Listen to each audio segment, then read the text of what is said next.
Sir, మినిస్టర్ని చెప్తున్నా, వదిలిపెట్టండి. మీరు ఫోన్ పెట్టండి సార్. చెప్పరా, ఈ ఫ్లాట్స్లో ఎవరెవరికి అమ్ముతున్నావు? మీరు కాదులేండి, మీ అమ్మాయి రజని. మా అమ్మాయి అలాంటిదేం కాదు. అరెస్ట్ అయ్యే వరకు అలానే చెప్తారు. డ్రగ్స్ ఆపడానికి పోలీస్ వ్యవస్థ ఏమైంది? నెల నెలా జీతాలు తీసుకుని ఏం చేస్తున్నారు? అమ్మేవాళ్ళని పట్టుకోవచ్చుగా. వీళ్ళ ముడుపులు పోతాయిగా మరి. మా బాగా చెప్పారు.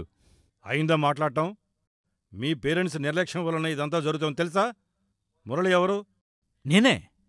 మీ వలనే ఇదంతా. నా వల్ల? మీరు వాచ్మెన్తో మందు బాటిల్స్ని తెప్పించుకుంటారు కదూ. మీరిచ్చే 100-200 చాలడం లేదు వీడికి. డ్రగ్స్ బ్రోకర్స్తో చేతులు కలిపి వేలకి వేలు కమిషన్కి అలవాటు పడ్డాడు. మెల్లమెల్లగా మీ పిల్లలకి రుచి చూపించాడు. మీ పిల్లలు వీడి వలలో పడ్డారు. కొద్ది కొద్దిగా అలవాటు చేసి అడిక్ట్ అయ్యేలా చేశాడు. ఇవన్నీ మీకెలా తెలుసు? ఓ పోలీస్ ద్వారా తెలిసింది.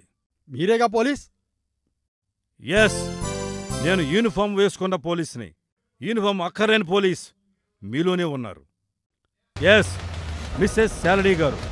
ఆవిడ తీసుకున్న చొరవ, చూపించిన శ్రద్ధ వల్లే మీ బాగోతాలు బయటపడ్డాయి. ముందు తన కొడుకు మీద అనుమానం వచ్చి నిఘా పెట్టింది. వాచ్మెన్ దొరికాడు. వీడి వల్ల ఇదిగో మీ అమ్మాయి దొరికింది. అయినా మాకు చెప్పాలి గాని నలుగురిలో ఇలా నిలబెడతారా? చూడండి మేడం, మన ఇంట్లో చెదలబడితే మందు ఇక్కడ కొడితే సరిపోదండి, పక్కింట్లో కూడా కొట్టాలి. అసలు ట్రీట్మెంట్ అదే. శాలిని గారు చేసింది అదే. ఆవిడ ఇల్లాలే కాదు, పోలీస్. బాధ్యత గల మహిళా పోలీస్.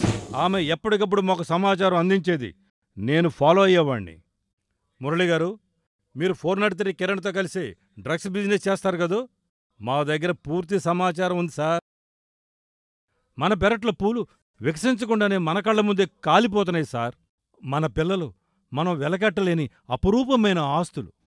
ఈ డ్రగ్స్ మహమ్మారిని సరైన సమయంలో ఎదుర్కోకపోతే మన పిల్లలు నేరస్తులుగా మారతారు. ఎన్ని ఫ్లాట్స్ ఉన్నాయి, ఎంత ల్యాండ్ ఉంది, బ్యాంక్ బ్యాలెన్స్ ఎంత, ఇవి కాదు సార్ లెక్కలు.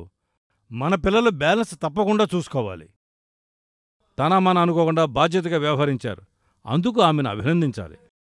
సారీ సువర్ణ గారు, మీ అమ్మాయి విషయంలో మీకు చెప్పకుండానే చొరవ తీసుకున్నాను.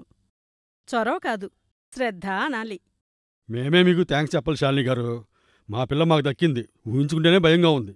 ప్రభుత్వ విధానాల్ని ప్రశ్నించకుండా మన జీవన విధానాన్ని తెలుసుకోవాలి.